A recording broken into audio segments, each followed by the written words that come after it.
So being that you transition out after it was all said and done, now you're a teacher. Yes. Did that take some time for you to get into the teaching field? You always wanted to be an educator. That like, did you see that field in your vision of your life as you were transitioning out and everything else? Or did you do some other side gigs before you went into teaching? And what grade are you teaching? I teach kindergarten. Okay. Bunch of 5 and 6 year olds every day who need something from me daily, several times a day. All right. How did you transition to that? Like, but why teaching though? How'd you get into teaching?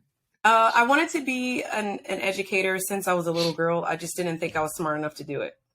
So it took me a while to actually build up the courage to go to college. It took me. So it's funny. I joined the Air Force to go to college, but I didn't get my degree while I was at the Union. I didn't do it. I was working and being a career woman and, I'm going to be a lifer. It's okay. No. And then I got out 8.5 years after deploying. I'm like, oh my gosh, I'm never leaving my kids again. I can't do it. And then I don't have a degree. So then I have to go to school and start working and getting my degree. So I did that. But, I always wanted to be an educator. And again, I didn't think I could do it. And once I got my degree in 2012, I was like, I don't know if I want to do that.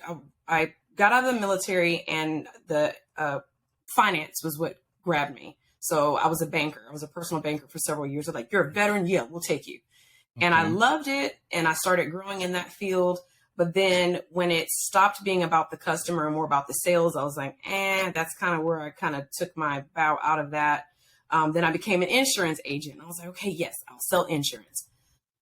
Again, you've got to meet your quotas and sell so many products. And it's not really about the customer as much as people they tell you it is. So I was like, this isn't really my thing. And so I got my degree and I kept thinking, well, I'll homeschool our kids. That's being a teacher. And yeah, it is. It was great. I cut my teeth doing that because I was able to kind of see what was good and what wasn't. And I learned a lot. I became a part of a co-op and I was a director of a group of families that we met once a week. And then it was to the point where our kids were a little socially awkward. We had to send them jokers back to school. Yeah, y'all a little weird. So we sending y'all back. You're only with me. So you're going to school. So we did that. And then it was like, well, dang, Chauntel, what are you going to do?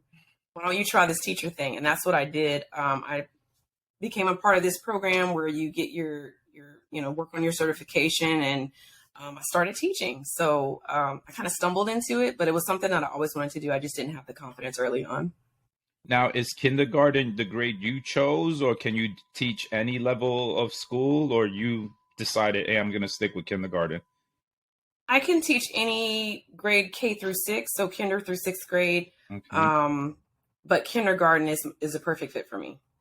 I've only ever taught like first. They kind of threw me in kinder, like, well, we need somebody because we can't never find nobody in kinder, so we need you to stay there.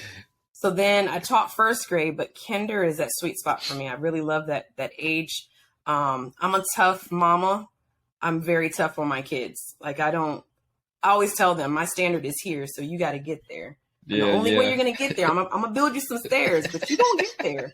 If I tell you to sit in that chair, you're going to sit in that chair. Tantrums, it don't move me. Tears, right. Here's some tissue, baby. You good? I need you to sit in that chair because you still got to do my work. Right. Like I'm tough, and they know it, but they also know that I love them to pieces.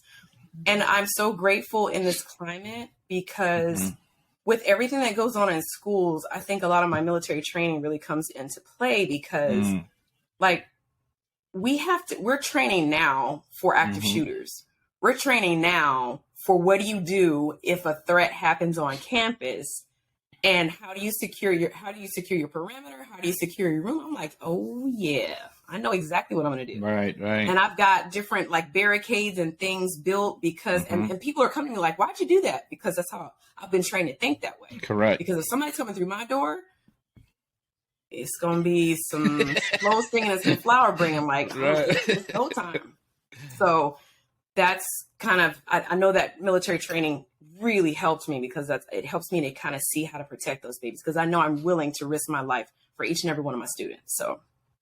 And that's cool, because that's one other question I was going to ask you, especially now with the way the news have been portraying with these active school shootings and everything else.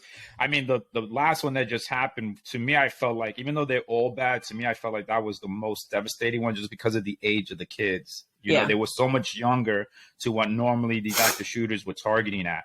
So, and it's great that you are taking your military wisdom and knowledge and putting it into effect into a set environment that there is a case that an active shooter could happen again. So does that, when you leave the house and you go into the school, is that like your mind switches to military? Like you're like, I need to be observant. I need to know who's here, who's there, like what's going on. So how do you prepare yourself for that? Like, God forbid if that was to ever happen. I know you say you guys do the training now, but is your mindset always that way when you go into the school?